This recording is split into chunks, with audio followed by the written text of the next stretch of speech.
আমরা দাঁড়িয়েছি এই বেয়াদবের সমাজ পরিবর্তন করে ভদ্রলোকের সমাজ কায়েম করার জন্য। তাহলে কথা কয় প্রকার? আমরা যখন কথা বলবো কোন কথাগুলি বাদ দিব? কোন কথা বাদ দিব? এখন কি কি কথা বাদ দিব এটা বুঝতে হবে। কি বাদ দিব? বাদ দিব কোন কথা বললে ওনার মনে কষ্ট পাবে, এ কথা বাদ। কোন কথা বললে গীবত হবে, এ কথা বাদ। কোন কথার মধ্যে অহংকার প্রকাশ হবে, এটা বাদ। যেমন তোমার বন্ধু, এই তোর আব্বু কি করে? রিক্সা চালায়। রিক্সাওয়ালার পোলা, আমার আব্বু প্রফেসর, এটা বলতে পারবা না। এটা তার মনে কষ্ট, এটা তোমার অহংকার। যে কথার ভিতরে অহংকার আছে ওটা বাদ দিতে হবে। যে কথার ভিতরে গীবত আছে ওটা বাদ দিতে হবে। গীবত বুঝো নাই? গীবত এটা বাদ দিতে হবে। অন্যের সমালোচনা, পিছনে অন্যের সমালোচনা, গীবত বাদ দিতে হবে। আচ্ছা, কথাগুলি বাদ। এখন তোমাদেরকে প্রভাবিত করার জন্য আই এম এক্সট্রিমলি সরি, যে আমি অত্যন্ত ব্যাপকভাবে দুঃখিত, তোমাদের সামনে পরিকল্পিতভাবে গীবত চলে। তোমাদেরকে ইনফ্লুয়েন্স করার জন্য গীবত বলে, তোমাদের ফ্যামিলিতে বলে, তোমাদের আশেপাশে বলে, তোমাদের মা খালারা বলেন, তোমাদের চাচা জ্যাঠারা বলেন। তাদের খেয়াল থাকে না, তারা এটা বলেন। তুমি সামনে বসে আছো, তোমার সামনে গীবত করতেছে, কিন্তু এই গীবতটা তুমি শিখলে। তাদের সতর্ক থাকা উচিত ছিল যে আমার সামনে বাচ্চাটা আছে, ওর সামনে গীবত করা যাবে না, ও শিখবে। এখন যেটা হয়েছে হয়েছে, অতীতের দিকে তাকায় তো লাভ নাই। কোরআনে আল্লাহ তাআলা এর প্রতিবাদ করেছেন। তোমাদের পিতৃপুরুষ যদি ভুল পথে থাকে, তোমরাও কি তা থাকবা? আল্লাহ কোরআনে বলেছেন এটা। এখন ওনারা যদি, সিনিয়ররা যদি কেউ কিছু ভুল করে, আমরা কি ভুল করব? আমাদের সামনে ইমাম আছেন, আমরা সত্য পাইছি, হেদায়েত পাইছি, আমরা এটা করব না। সেজন্য ফ্যামিলিতে যদি কোনো গীবত করা হয়, তোমরা কান দিবা না। তোমরা বরং ভদ্রভাবে বলতে পারো, আব্বু এটা কিন্তু গীবত হচ্ছে, আম্মু এটা কিন্তু গীবত হচ্ছে। ভদ্রভাবে, আম্মু এটা কিন্তু গীবত হচ্ছে, সরি, ইমাম বলেছেন এই গীবত করা যাবে না। এটা ওনাদের সামনে বলতে হবে। ওনারা যদি বলে বেয়াদব, সরি, ঠিক আছে, ওকে, পাল্টা বলার দরকার নেই। হ্যাঁ আমি কথা কইছি, আমার বেয়াদব কইলা, নো, আচ্ছা ওকে, আমি বললাম, বলে দিলাম। তোমার ধৈর্য শিখতে হবে, টলারেন্স, সহনশীলতা। সহনশীলতা শিক্ষার জন্য মাটির দিকে তাকাতে হবে। মাটির দিকে তাকাও। মাটিকে সবাই গুতায়, সবাই কোপায়। মাটি কি কথা বলে? মাটি কেমন সহনশীল। এজন্য যখন ধৈর্যশীল হতে হয়, মাটির দিকে তাকাও। রাগ উঠলে আগুনের দিকে তাকাও, আগুন দেখবা জ্বলে পুড়ে ছারখার করে দিচ্ছে সবকিছু। মনে রাখবা, যদি তোমাদের রাগ উঠে আগুনের দিকে তাকাইবা, আগুন যেমন ছারখার করে দিচ্ছে, রাগ কন্ট্রোল করতে না পারলে সমাজ, সংসার, রাষ্ট্র সব তার ছারখার করে দিবে। এ কথা মনে রাখবা। এই জন্য রাসূল বলেছেন, রাগ উঠলে বসে পড়ো, কন্ট্রোল না হলে শুয়ে পড়ো, সালাত কায়েম করো, ওযু করো। আমি মজা করে বলি, যদি বেশি রাগ উঠে এক বালতি ঠান্ডা পানি এনে মাথা ঢেলে দিবা। রাগ উঠলে আগুনের দিকে তাকাও, দেখবা আগুন কিভাবে ছারখার করে দিচ্ছে সবকিছু। সাবধান, বি কেয়ারফুল। রাগ, রাসূল বলেছেন হাদিস, সবচাইতে বড় বীর যে ক্রোধের সময় নিজের ক্রোধকে কন্ট্রোল করতে পারে। আমরা মনে করি মানুষকে মারতে পারলে বড় বীর। তো আমি এখানে কথাগুলো এটা বললাম তোমাদের উদ্দেশ্যে, যে তোমরা বাবা মার সাথে দুর্ব্যবহার করবে না। আর কোনো কারণে ফ্যামিলিতে তোমাদের মা, এখানে অনেক আছেন, তোমাদের মা নেই, অন্য মায়ের কাছে তুমি বড় হচ্ছ, ঠিক আছে? আমি একটা কথা বলতে চাই আজকে তোমাদেরকে। আমরা চেষ্টা করছি একটা সভ্য, একটা ডিসিপ্লিন সভ্যতা নির্মাণ করতে, যেটা পশ্চিমা সভ্যতার বিপরীত। কোনদিন তোমরা দুটি ব্যাপারে আক্ষেপ করবে না, মনে থাকবে। একটা হলো তোমার জন্মস্থান নিয়ে, একটা হলো বাবা মা নিয়ে। এই দুইটা ব্যাপার নিয়ে আক্ষেপ করবা না, এটা সম্পূর্ণ আল্লাহ তাআলার হাতে, তোমার জন্য কল্যাণ। 1 নাম্বার, বিশ্বের অন্যতম ধনী রাষ্ট্র এখন জাপান, আর আমরা বাংলাদেশ গরিব রাষ্ট্র। এখন অবশ্যই কিছুটা একসময় ছিল গরিব। যাও, আমি যদি এখন বলি বন্ধুদের সাথে গল্প করে, কি মানে এমন হইলো, জাপান কেন জন্ম নিলাম না, বাংলাদেশে জন্ম হইলাম, আজকে জাপানি নাগরিক যেতাম, আমার আজকে অনেক কিছু থাকত। নো, তুমি যে মানব জন্ম পাইলা, এটাই তোমার জন্য সবচেয়ে বড় সৌভাগ্য। তোমার কর্ম দিয়ে তুমি এখন বড় হবে। জাপানে জন্ম নেওয়ার পরে জাহান্নামই হবে, আর বাংলাদেশে জন্ম নিয়ে জান্নাতি হবে, তাহলে কোনটা বড়? বাংলাদেশে জন্ম নেওয়ার কারণে তুমি হিজবুত তৌহিদ পেয়েছো। 1 নাম্বার, জন্মস্থান নিয়ে আক্ষেপ করবে না। 2 নাম্বার, বাবা মা, ফ্যামিলি। আয় আমার কপাল, অমুকের পোলা জন্ম নিছে ডিসির ঘরে, আমার পাশে ক্লাসে ডিসির পোলা, আর আমি হলাম রিক্সাওয়ালার পোলা, আমার আব্বা রিক্সা চালায়। কপাল আমার, দুঃখ। আব্বা কেন রিক্সা চালায়? এটা আব্বার সাথে মানে এবার দুর্ব্যবহার। এর বাবা হলো ডিসি আর এর বাবা হচ্ছে রিক্সাওয়ালা। Be careful. সন্তানের জন্য কোনো রিক্সাওয়ালা আর ডিসি না, সন্তানের জন্য বাবা হচ্ছেন দেবতা। সে যে বাবা হোক না কেন, দেবতা। বাবার পাশ হয়ে সালাম হবে, বাবাকে দেখলে সালাম হবে, শ্রদ্ধা, সম্মান, ভক্তি, ইজ্জত। তিনি যেই হন, ওনার কর্মের দায় ওনার।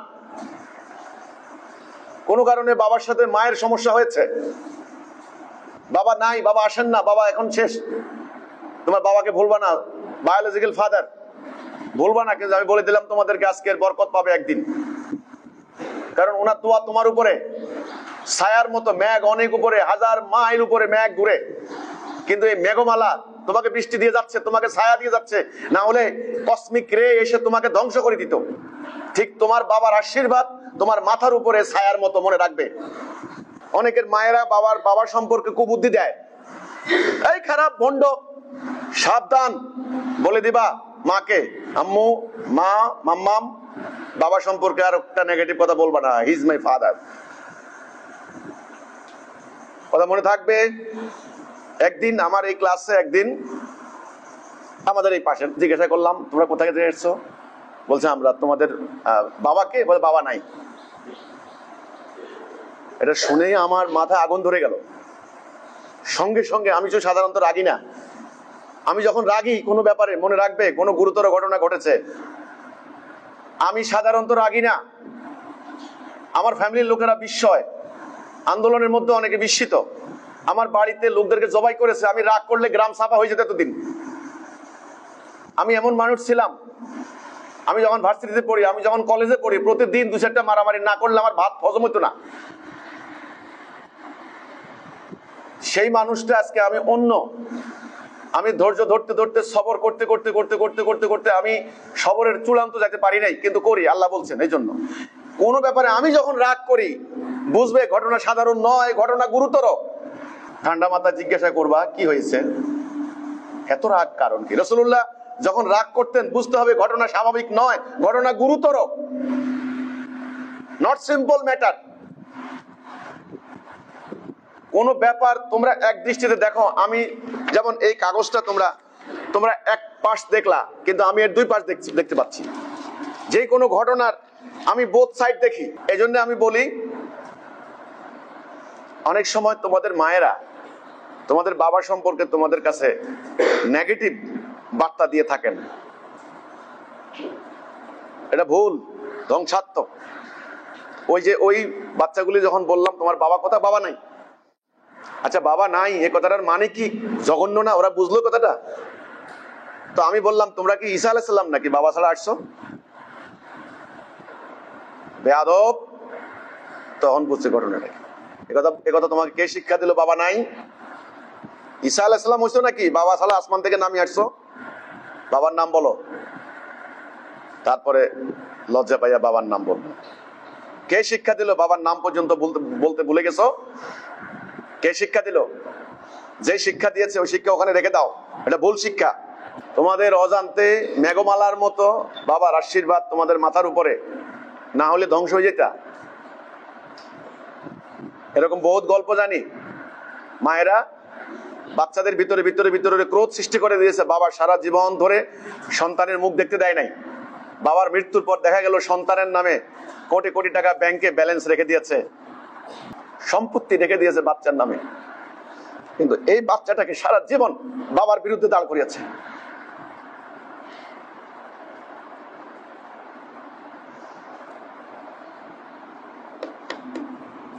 হিজবুত তাওহীদ আগামী দিনের ভবিষ্যৎ নির্মাণ করবে তোমরা।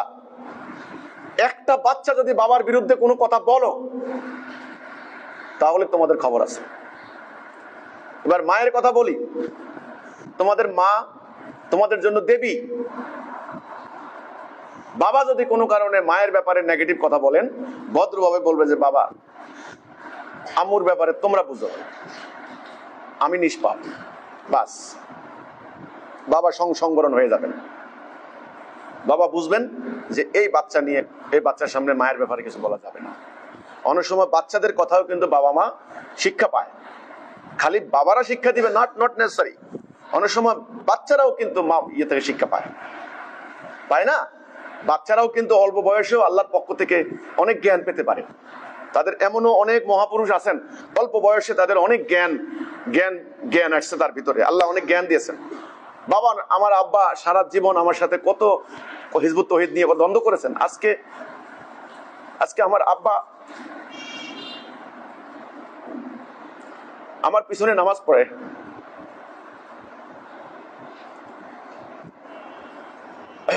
আমি আসলে আবেগে আপ্লুত হয়ে যাচ্ছি, এটা আমার খুশি। আজকে আমার আব্বা আমার পিছনে নামাজ পড়ে, আমাকে আজকে উনি আপনি করে ডাকে। আপনি, আমার আব্বা আমাকে বলে আপনি।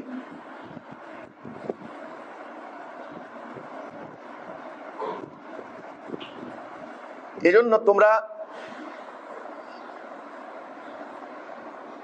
একটা আদর্শ পরিবার কায়েম করো।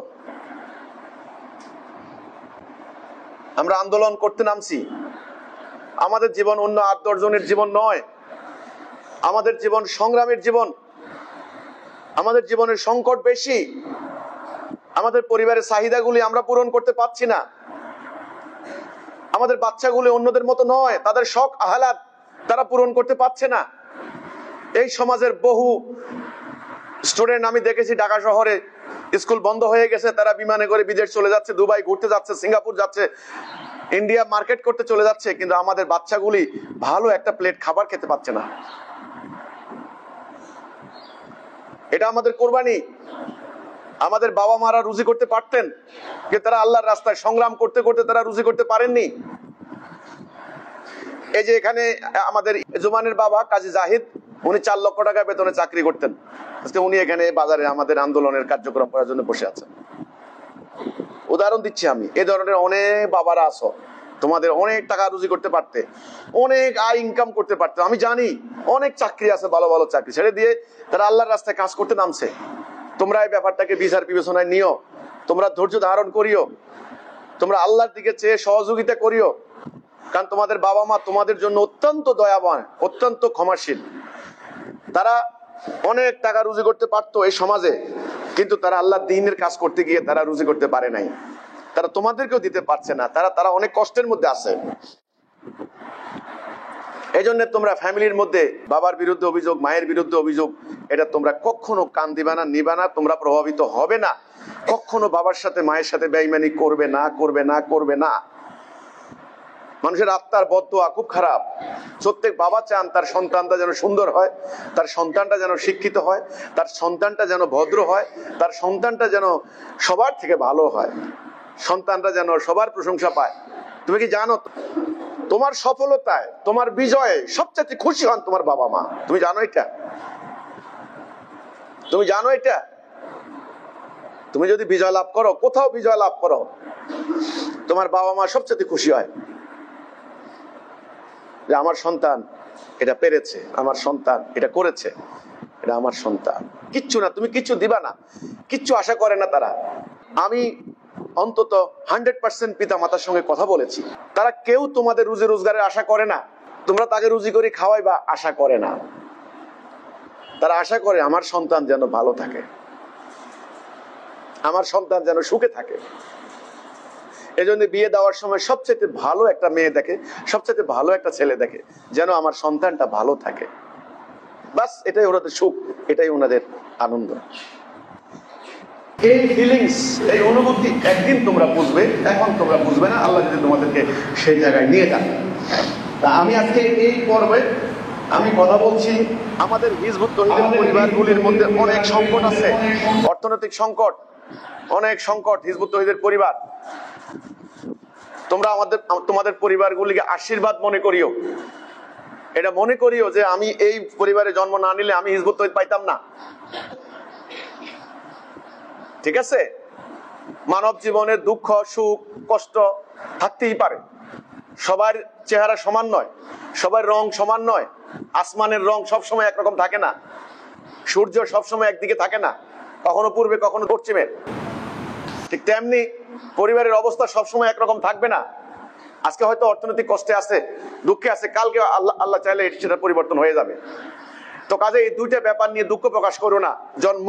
জন্মস্থান এবং জন্মের পরিবার, মানে কার ঘরে জন্ম নিছি, যার ঘরেই জন্ম নাও, মুসি মেথর কুলি কামার কুমার তাঁতি, যেই যার ঘরেই জন্ম নাও, তোমার জন্মটাই হলো সার্থক। তুমি মানব জন্ম নিছো, তুমি কুকুর হও নাই, তুমি শুয়োর হও নাই, তুমি আল্লাহর খলিফা হয়েছো। বাস এবার নিজেকে প্রস্তুত করো এই পৃথিবীতে। তোমার বাবা সম্মানের বস্তু, তিনি মেথর হন, তিনি কৃষক হন, তিনি কুলি হন, এমনকি ডাকাত হন, তোমার বাবা। বাস নিজেকে প্রস্তুত করো।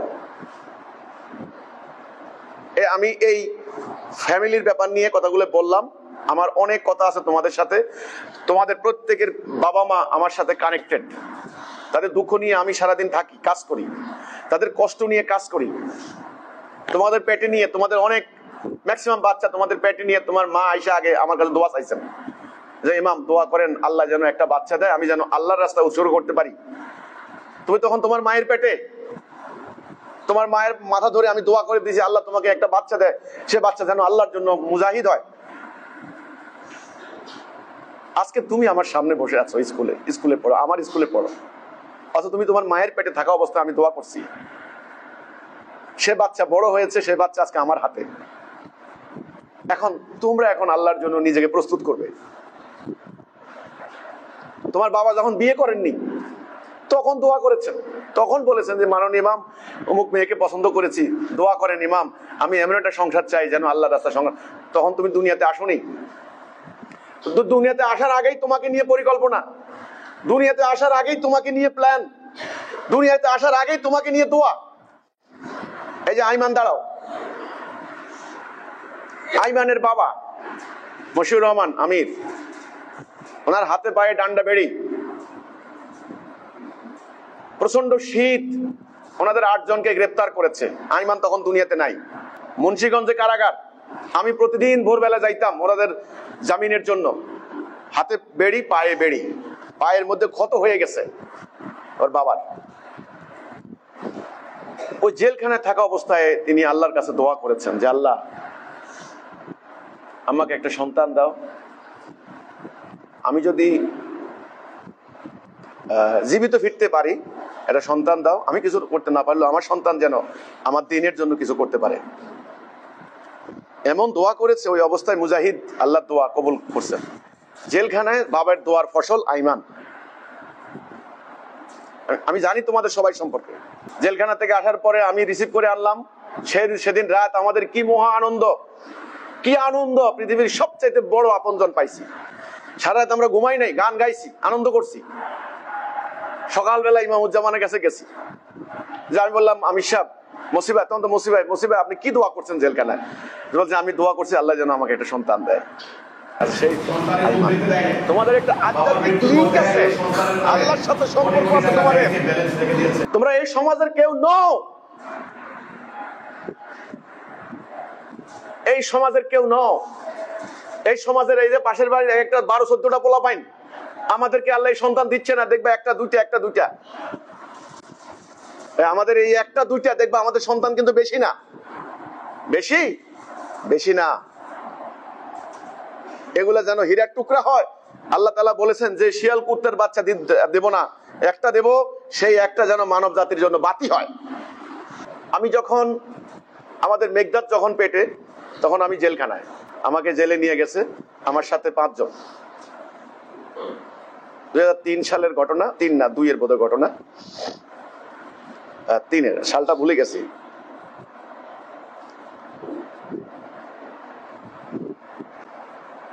জেল থেকে বেরিয়ে আসলাম, ইমামুজ্জামান জেলে, ইমামুজ্জামানকে জেলে নেওয়া হলো। সেদিন মেঘদাদের জন্ম হলো হাসপাতালে, আমি দেখতে যেতে পারিনি। আমরা তখন পালিয়ে গেছিলাম, পুলিশ যেন আমার ধরতে না পারে। আমি মার্ডার কেসের আসামি, আমাকে আসামি করা হয়েছে মিথ্যা মামলায়। পালিয়েছিলাম আমি 2 বছর। রাতের বেলা, গভীর রাত্রে, বাড়ির বিকল্প দরজা দিয়ে, পাঁচিল দিয়ে লুকিয়ে আমি 1 মাস পরে যাই ওকে দেখে এসেছি একবার। এই ছিল আমাদের জীবন। তখন আল্লাহকে বলেছে যে আল্লাহ, সন্তান তুমি দিছো, এটা যেন আল্লাহর জন্য, আমি যেটা করতে পারবো না আমার সন্তান যেন সেটা পারে। আজকে আমরা তোমাদেরকে শাসন করি, তোমাদেরকে বলি, তোমাদেরকে বকা দেই। আমরা জান প্রাণ দিয়ে চাই তোমরা পড়ো, আমরা চাই তোমরা ইংরেজি জানো, গণিত জানো, অঙ্ক জানো, তোমরা সব ভাষায় পণ্ডিত, তোমরা জ্ঞানী হও, স্বাস্থ্যবান হও, তোমরা খেলাধুলা ফার্স্ট হয়ে যাও, তোমরা যোগ্যতা অর্জন করো। তোমরা আমাদের আরাধনার সন্তান, আমাদের প্রার্থনার সন্তান তোমরা। আমরা আল্লাহর কাছে দোয়া করে তোমাদেরকে এনেছি। এই আন্দোলন, এই হিজবুত তৌহিদ আমাদের কলিজা, আমাদের জীবন। আমাদের ভাইরা এই আন্দোলনের জন্য জীবন দিয়েছে। সামনে তোমরা এই আন্দোলনকে নিয়ে লিড দেবে। এই আন্দোলনের বিরুদ্ধে একটা আঙ্গুল তুললে তোমরা তার আঙ্গুল কেটে ফেলবে। তোমরা হলো সেটা, তোমরা সেটা। তোমাদের নৈতিক চরিত্র, মানসিক চরিত্র, তোমাদের আধ্যাত্মিক চরিত্র, তোমাদেরকে আদর্শ একজন মানবী হতে হবে। এটা হলো আমাদের স্বপ্ন, আমাদের কল্পনা তোমাদেরকে নিয়ে। তোমাদের এই যে সন্তানগুলো, তোমাদেরকে বাবা মা আমাদের স্কুলে দিয়ে দিচ্ছেন, বাবা মা মায়া আছে না তোমাদের জন্য, দিয়ে দিচ্ছেন। যে ইমাম, প্রত্যেকটা বাবা মার সঙ্গে আমার দেখা হলে কথাই হয়, ইমাম আমি চাই আমার সন্তান যেন আদর্শ মানুষ হয়, ইমাম আমি আপনার চাওয়া মোতাবেক দিয়ে দিচ্ছি। শহীদ সাব্বিরের মা দেখলেই, ইমাম আপনার চাওয়া পূর্ণ করছি, আমি চাওয়া পূর্ণ করছি, আনছি বাচ্চাটারে ছাদ থেকে মারিয়ে ফেলাইছে। তাহলে এখন একটা বাচ্চা জীবন চলে গেছে, একটা বাচ্চা মরে গেছে, বাবা মার কথাই একটা, আপনার চাওয়া পূর্ণ করছি। তাহলে আমার চাওয়া কি? এইভাবে আমরা রক্ত দিয়ে দিয়ে, আমরা পরিশ্রম করে করে আমরা এই জাতিটাকে তৈরি করছি। তোমরা তৈরি হবে। আমি এখানে একটা কথা বলছি, সেটা হচ্ছে এই, তোমরা রিজিকের চিন্তা করো না। রিজিক বুঝো তো? রিজিক টাকা পয়সা। এই সমাজের প্রত্যেকটা স্টুডেন্ট রিজিকের চিন্তা করে যে আমরা বড় হলে চাকরি করব, অনেক টাকা কামাই করব। নো, ওটা আল্লাহর হাতে। 3টা সাবজেক্ট মনে রাখবে: রিজিক, যোগ্যতা, কর্ম। মনে থাকবে? রিজিক, যোগ্যতা, কর্ম। তোমার প্রথম উচিত রিজিকের তালাশ করা না, প্রথমের উচিত যোগ্যতা তালাশ করা, যোগ্যতা অর্জন করা। কথা মনে থাকবে? যোগ্যতা তোমাকে কর্ম এনে দেবে। এই যে বলে না বেকার, কর্মহীন, কোনো কার নাই, কর্ম নাই, বেকার। কর্মের সঙ্গে সঙ্গে রিজিক আসবে। কথা মনে থাকবে কিনা? তাহলে কয়টা সাবজেক্ট হলো? কি? কর্ম। তাহলে আমরা কি হাসিল করব? যোগ্যতা। যোগ্যতা আমাদের কি এনে দেবে? কর্ম। কর্মের সঙ্গে কি আসবে? রিজিক। কোন না কোন কর্ম। কর্ম আবার 2 প্রকার: সৎকর্ম, অসৎকর্ম। ডাকাতি তো একটা কর্ম, তাই না? তাহলে আমরা এই সৎকর্ম, এই আমলের সালে, এটাই আমলের সালে, এটা করবা, এটা আসবে। যোগ্যতা না হলে কর্ম পাবে না, কর্ম না হলে রিজিক আসবে না। মনে থাকবে তো? তাহলে আগে কি হাসিল করব? রিজিকের চিন্তা করব না যোগ্যতা চিন্তা করব? যোগ্যতা। যোগ্যতা আমাদের কি এনে দেবে? কর্ম। কর্মের সঙ্গে কি আসবে? রিজিক। এই যে মাটির নিচ থেকে পানি তোলো, পানির সঙ্গে বালু আসবে, কোনো ভুল নাই। কোনো মিস নাই।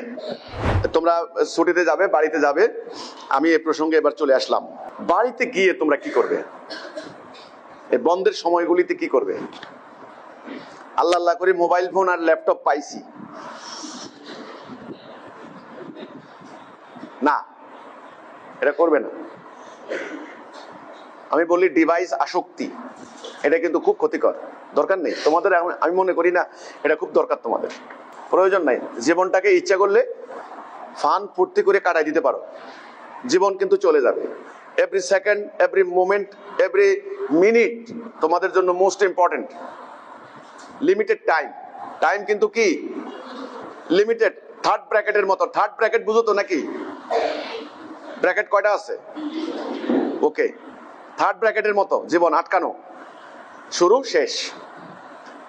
এখন তুমি কিভাবে সময়টা পার করবে, আপ টু ইউ, সিদ্ধান্ত তুমি নাও। এই সময়ে তোমার যে সাবজেক্টগুলির এখনো গ্যাপ আছে, এই সময়ে যে সাবজেক্টটা গ্যাপ আছে, তুমি বুঝতেছো যে আমার এই সাবজেক্টটা রিভাইজ কম হয়েছে, স্কুলের পড়ার চাপ ছিল এই কারণে ধরতে পারো নাই, এই সময়ের ভিতরে এটা শেষ করে দিবা। যে সাবজেক্টগুলি নিজে নিজে পড়তে পারো সেটা শেষ করবা। খেলাধুলা করবা, খেলাধুলা যেন বন্ধ না থাকে। প্রয়োজনে গান করো, আমি গানের পক্ষে, আমি কোনো গান, তুমি প্রয়োজনে ফ্যামিলিতে গান গাও, বাবা মাকে গান শোনাও, ছোট ভাই বোনদেরকে নিয়ে গানের অনুষ্ঠান করো, গান করো, আর্ট করো, খেলাধুলা চলবে। আর মেয়েরা বিনা অনুমতিতে কোনো কারো আত্মীয় স্বজনের বাড়িতে রাত্রি যাপন করবে না, যাবে না। সময়টা খুব খারাপ, খুব বাজে সময় এখন। খালতো ভাই, মামতো ভাই, ফুফাতো ভাই, স্বাস্থ্য ভাই, তারপরে হলো ইত্যাদি ভাই, ওরে থাকুক ভাই। তোমার বাড়ি আছে, তোমার বাবা মা আছে, সেখানে থাকবে। যদি কোথাও বেড়াতে যেতে হয় সঙ্গে বাবা মাকে নিয়ে যাবে, ভাইদেরকে নিয়ে যাবে, আর বেশি দিন থাকবে না, চলে আসবে। সময়টা জাহিলি সমাজ, এই সমাজের মানুষের লাজ শরম নাই, লজ্জা নাই, লজ্জা উঠে গেছে। হাদিস আছে লজ্জা ইমানের অঙ্গ, লজ্জা নাই। আমাদের বাবা মা আগে আমাদের সামনে ঠিক মতো কথা বলতেন না, লজ্জায়, যে মানুষ কি মনে করবে। এখন লাজ শরম নাই। এখন দেখো পার্কের মধ্যে ছেলে মেয়ে ভার্সিটিতে পড়ে একজন আরেকজনের কোলাকুলি করে বসে থাকে, লজ্জা শরম উঠে গেছে। লজ্জা ইমানের অঙ্গ, চোখের লজ্জা শরম। মানুষ আগে পাপ করতে লজ্জাবোধ করতো, নিজেকে চোর চোর মনে করতো, পাপ করতে ঘুষ খাইলে গোপনে খাইতো। এখন আগে কন্ট্রাক্ট করে ফেলে, পার্সেন্টেজ এত এত পার্সেন্ট দিবেন, কন্ট্রাক্ট। খুব ভয়ঙ্কর বিপজ্জনক একটা আগুনের মধ্য দিয়ে তোমরা যাচ্ছ। আল্লাহ তোমাদেরকে সেভ করেন, তোমাদের ইজ্জত সেভ করেন। এজন্যে মামার বাসা, খালার বাসা, চাচির বাসা, নানির বাসা হোক, সেখানে থাকবে না, দিনে দিনে চলে আসবে। যদি থাকতে হয় বাবা মা ওনাদেরকে নিয়ে থাকবে, মনে থাকবে। মেয়েরা একলা কোনো বাজারে কোথাও যাবে না, 3-4 জন মেয়ে নিয়ে একসাথে যাবে, 4-5 জন নিয়ে যাবে, একলা যাবে না বাবা মার পারমিশন ছাড়া। পারমিশন নাও, পারমিশন নিলে লাভ আছে, উপকার আছে, তোমাকে বাবা মা আটকাবেন না। আমি আবার বলছি, তোমার কল্যাণ চান, তোমার ভালো চান, পারমিশন নিবা যে আব্বু আমি ওখানে যাচ্ছি, আম্মু আমি ওখানে যাচ্ছি। তখন তিনি প্রশ্ন করবেন কেন যাবে, এই উত্তরটা দিলে যদি তুমি ভ্রু কুচকাও, বিরক্ত হও, আরে কি খালি খালি কেন, কেন দরকার আছে নাকি? নো, সুন্দর করে উত্তর দিবা যে এই উদ্দেশ্যে যাচ্ছি। কেন জানার অধিকার ওনার আছে। উনি একটা সময় পরে তোমাকে আর কেন বলবেন না। আমার আব্বা এখন আর আমাকে বলেন না কেন যাবে, তারপরও বলেন। আমি যদি বলি আব্বা আমি এখন চলে যাব, বলেন কেন যাবে, বলছে আব্বা এই কাজ আছে। তাইলে এই যে উত্তর দিবা, যদি বলেন যে কেন যাবে, এই জন্য যাব। উনি যদি মনে করেন যে না মানে থাক, এখন যাওয়ার দরকার নাই, আচ্ছা ওকে আসমা, বরকত হবে। শুনে দেখো না, গাইডামি করো না, গাইডামি করো না, গাইডামি করা ভালো না। এগুলো আধ্যাত্মিক দিক আছে। আমাদের ইমামুজ্জামানের টাইমের একটা আধ্যাত্মিক গল্প শোনো। ইমামুজ্জামানের দাদা হযরত হায়দার আলী খান পান্নী সাহেব, উনি অত্যন্ত উচ্চ মার্গের একজন দরবেশ ছিলেন, আধ্যাত্মিক মানুষ ছিলেন। তখন টাঙ্গাইল থেকে ঢাকায় বাস যাতায়াত কম ছিল, আগেকার ঘটনা। একটা বাস মিস করলে আর সেদিন আর যাওয়া নাই। তো ওনার এক অনুসারী করটিয়া ইমামুজ্জামানদের বাড়িতে এসে বলছেন হুজুর দোয়া করবেন, আমি ঢাকায় যাব, আমার জন্য দোয়া করেন, আমি ঢাকায় যাব। আমার এই যে কিছুক্ষণ পর বাস আসবে, করটিয়া বাজারে দিয়ে বাস যায়। এখন তো আর করটিয়া বাজারে বাস যায় না, বাস এখন বাইপাস করে ফেলছে, টাঙ্গাইল মহাসড়ক, জানো তো, অনেকে জানো না, টাঙ্গাইল মহাসড়ক জানো না, তখন করটিয়া দিয়ে যাইতো। তো উনি চোখ বন্ধ করলেন, চোখ বন্ধ করে বলে কোথায় যাবে? ঢাকায় যাবে। আচ্ছা ঠিক আছে, বসো। লোকেরা আসে যায়, কথাবার্তা হচ্ছে, গল্প হচ্ছে, ওনার টাইম শেষ হয়ে যাচ্ছে। উনি কিছুক্ষণ পর বলতেছে, হুজুর আমাকে তো আমার যাইতে হবে, বিদায় দেন, বসো। যাচ্ছে না, উনি অস্থির হয়ে গেছেন। কিছুক্ষণ পর, হুজুর আমার তো বাস চলে গেল, বসো। বাস চলে গেছে, বসো, যাবে না, বসো। আজকে আর যাওয়া হলো না, উনি বাস চলে গেছে।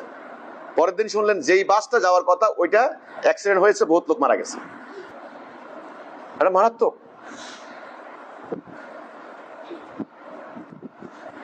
আমি আমার লাইফে বহু দেখছি, আমি নিষেধ করেছি এটা করবে না, করেছে, প্রবলেম হয়েছে।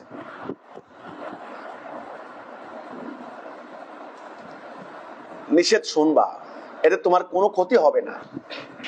ভিতরের মনটা, নফস, মানুষের নফস তিন প্রকার: নফসে মুতমাইন, নফসে লাওয়ামা, নফসে আম্মারা। নফসে মুতমাইন মানে ভালো নফস, সবসময় তোমাকে ভালো দিকে কাজ করে। আর নফসে লাওয়ামা একটা আছে, আর নফসে আম্মারা একটা আছে, ওটা তোমাকে সবসময় ইনস্টিগেট করে খারাপের দিকে যাওয়ার জন্য। মানে ইবলিসের ওয়াসওয়াসা, খান্নাস। কুল আউযু বিরাব্বিন নাস, বলো। কুল আউযু বিরাব্বিন নাস, মালিকিন নাস, ইলাহিন নাস, মিন শাররিল ওয়াসওয়াসিল খান্নাস। খান্নাস, এই বসো। ওয়াসওয়াসিল খান্নাস, এই খান্নাস একটা আছে ভিতরে। খান্নাস বলে না, এই পোলাপাইন খন্নাসি করিস না, খন্নাস, খান্নাস। এটা তোমাকে ভিতরে ওয়াসওয়াসা দিচ্ছে এই খারাপ কাজের জন্য। এই অবাধ্য হ, এইটা খা, এই বিড়ি খা, এই মাদক খা, এই তোর ভালো লাগবে, এই এই ইয়ে দেখ, কি কয় এটাকে, ফ্রি ফায়ার দেখ, কি মজা, খুব মজা, এত মজা মজা না। এই খন্নাস তোমাকে ইনস্টিগেট করছে, প্ররোচিত করছে, তোমাকে সতর্ক থাকতে হবে। আরেকটা নফস আছে তোমার, নফসে মুতমাইন, ইরজি ইলা রাব্বিকা রাদিয়াতিন মারদিয়া। এই নফসে মুতমাইন আল্লাহর সন্তুষ্টি পায়। সেটা কোনটা? সেটা যারা বাধ্য নফস। তাই জন্য বাবা মা বা উস্তাদরা কোনো ব্যাপারে নিষেধ দিলে শুনবা, ক্ষতি হবে না, লাভ হবে। কথাটা বুঝাতে পারতেছি কিনা? তোমাদেরকে নিয়ে তোমাদের প্রধান শিক্ষক হাসান স্যার আসছেন নাকি? উনি আমাকে বললেন বাচ্চাদেরকে নিয়ে আমি একটু ইয়েতে যেতে চাই, এই পিকনিক নিয়ে যেতে চাই। আমি কিছুক্ষণ চিন্তা করলাম, চিন্তা করে আমার মনের ভিতরে সায় দিল না। আমি বললাম বাচ্চাদেরকে নিয়ে কোথায় কোথায় গেছেন? বলে যে এখানে ওখানে ওরা খেলাধুলা করছে। আমি বললাম আমাদের এরিয়াতে খেলাধুলা করেন, প্রয়োজনে আশেপাশে খেলাধুলা করুক, থাকুক, এখন এবারে যাইয়েন না। আমার মন মিলল না, আমি না করে দিচ্ছি, না যাইয়েন না। কেন আমি না করছি? কারণ বাহিরের পরিবেশটা ভালো ছিল না। বেশ কিছু পিকনিক স্পটে মারামারি হয়েছে, অনেক ভয়ঙ্কর। পাড়ায় পাড়ায়, মহল্লায় মহল্লায় এই যে কিশোর গ্যাং, আগামীকালকে আমি এই এলাকার কিশোরদেরকে ডাকতেছি, 200 কিশোর আসতেছে। এদের নাম দিছে কিশোর গ্যাং। 14-15 বছর বয়স্ক বাচ্চারা, কথা নাই বার্তা নাই, পকেটে ছোট্ট একটা চাকু নিয়ে হাঁটে, ফাট করে তল পেটে একটা পোস্ট মারা দেয়, পেটের নাড়ি ভুড়ি বেরিয়ে যাচ্ছে। কথা বলে মুখ ভেঙচি দিয়া, রাস্তাঘাটে হাঁটে যে কোনো সালাম নাই, কালাম নাই, ভদ্রতা নাই, সভ্যতা নাই, কিচ্ছু নাই। এই দৃশ্য আজ থেকে 30 বছর আগে ছিল না। রাস্তা দিয়ে হাঁটতাম, এমন কোনো মুরব্বী নাই সালাম দিতাম না, সেটার ফল পাচ্ছি।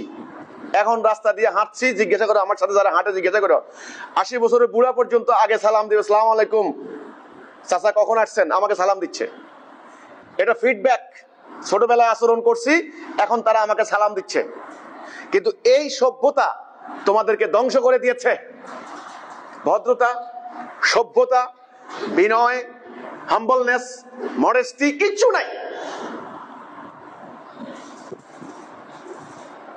কিচ্ছু নাই। তো আমি কথা বলতে গেলে প্রচুর কথা, অনেক লম্বা হয়ে যাচ্ছে কথা। আমি শেষের দিকে আসতেছি।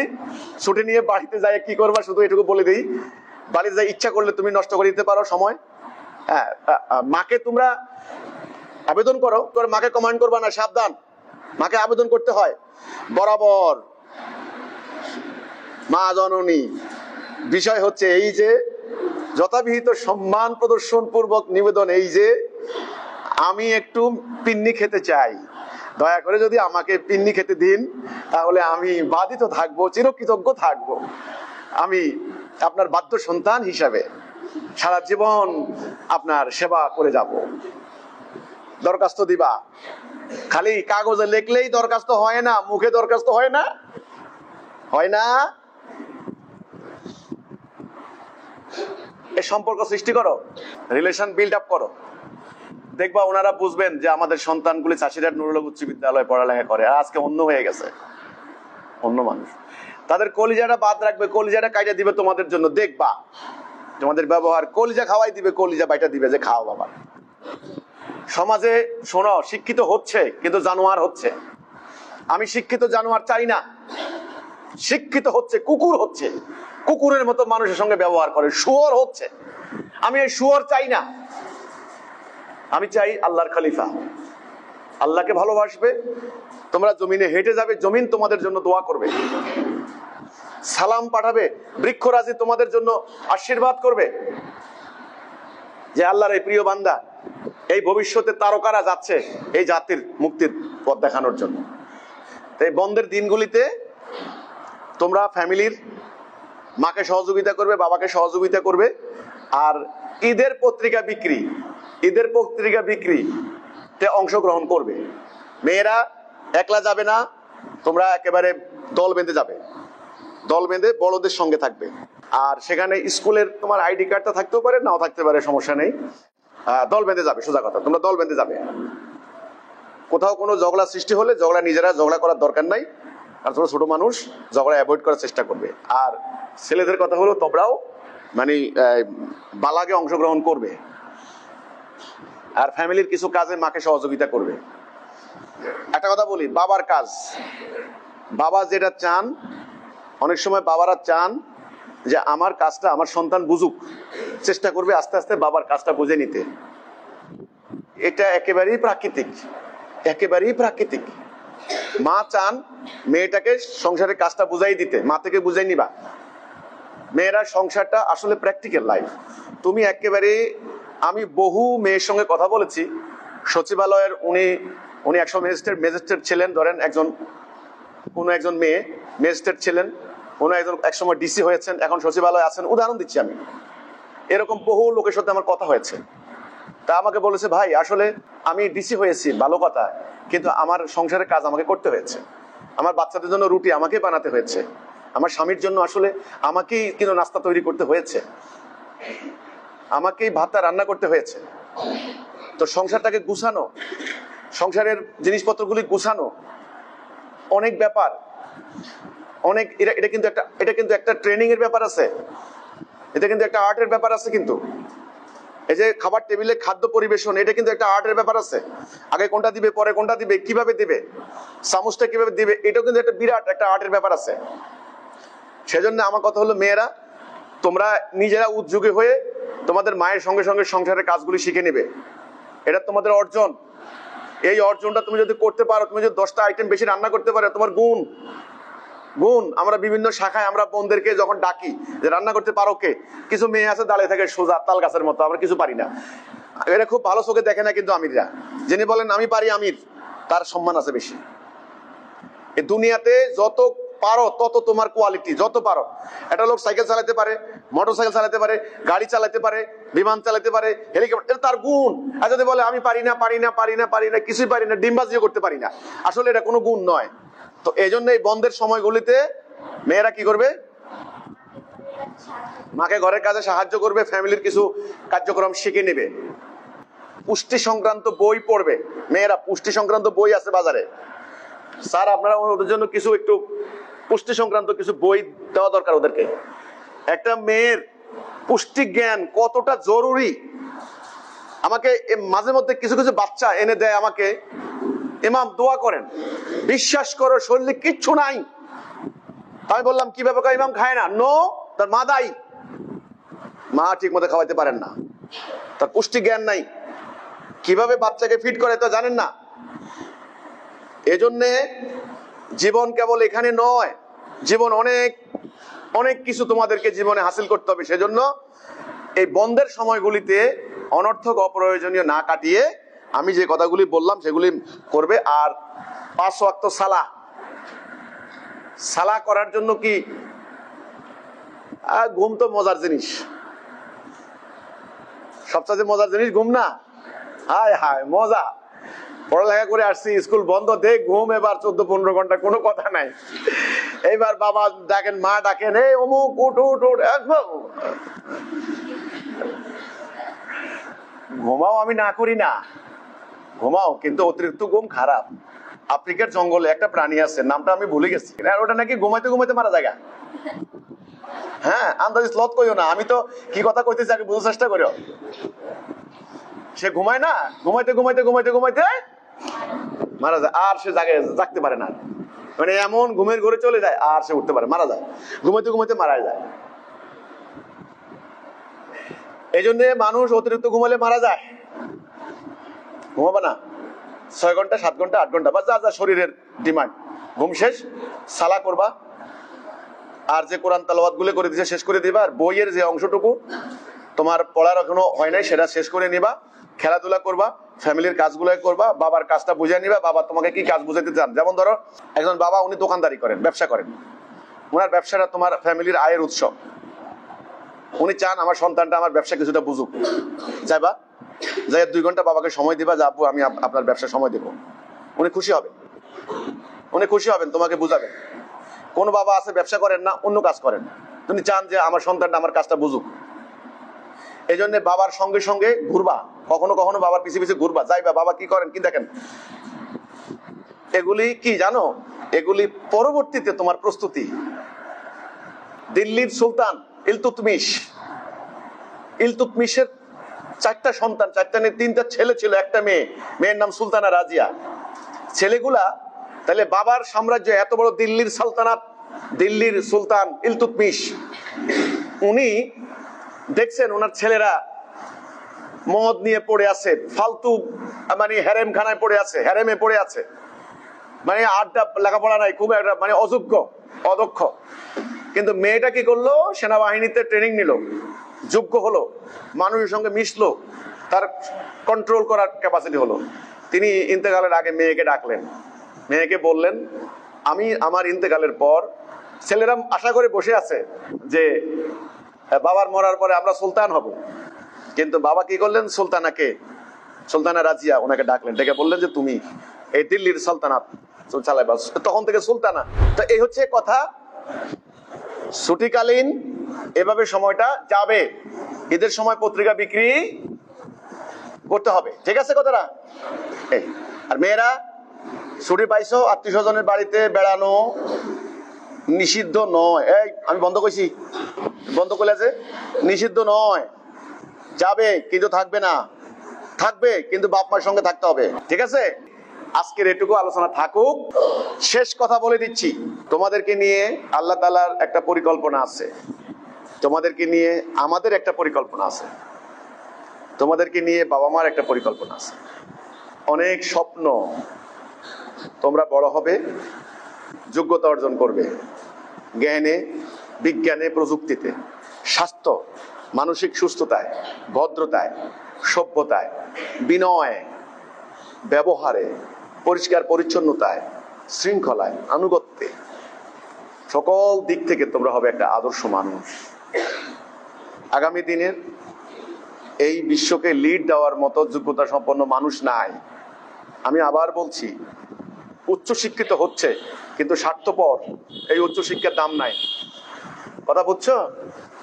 অনেক বড় শিক্ষিত কিন্তু জানোয়ার, এই শিক্ষার কোনো দাম নাই। বেয়াদব, এই শিক্ষার কোনো দাম নাই। যেই শিক্ষিত ছেলে বাবা মাকে রেল স্টেশনে রেখে পালিয়ে যায়, বাবা মাকে বৃদ্ধাশ্রমে দিয়ে আসে। তোমরা নাটক করছো না বৃদ্ধাশ্রম? সারা জীবন পরিশ্রম করে যাদেরকে বড়, তাদেরকে কি করলো? বৃদ্ধাশ্রমে দিয়ে আসছে। এই শিক্ষার দরকার আছে তোমাদের? নো, এই শিক্ষার দরকার নাই। তোমাকে পার্কে আনন্দ করতে দিয়ে মা সারাটা দিন পার্কের ভিতরে বসেছিলেন বেঞ্চের উপরে, সারাটা দিন, সারাটা বিকেল অন্য মহিলারা গল্প করছে, আর তোমার মা কি করেছেন? তোমাকে আনন্দ করতে দিয়ে সুন্দর জামা গায়ে দিয়ে পার্কে ছেড়ে দিয়েছেন, অন্য বাচ্চাদের সঙ্গে তুমি আনন্দ করেছো, আর তোমার মা বসেছিলেন। আর সেই মাটা যখন বয়স হয়েছে, বুড়ো হয়েছে, সেই মাকে বৃদ্ধাশ্রমে তুমি পাঠিয়ে দিয়েছো। তুমি কি জানো বুড়ো হইলে তুমি ছোটবেলায় যে আনন্দ করতে, ওনার সে আনন্দ করতে মন চায়, এটা জানো তুমি? মানুষ বুড়ো হইলে মানুষ বাচ্চা হয়ে যায়, বাচ্চার মতো আচরণ করে, অবুজের মতো আচরণ করে।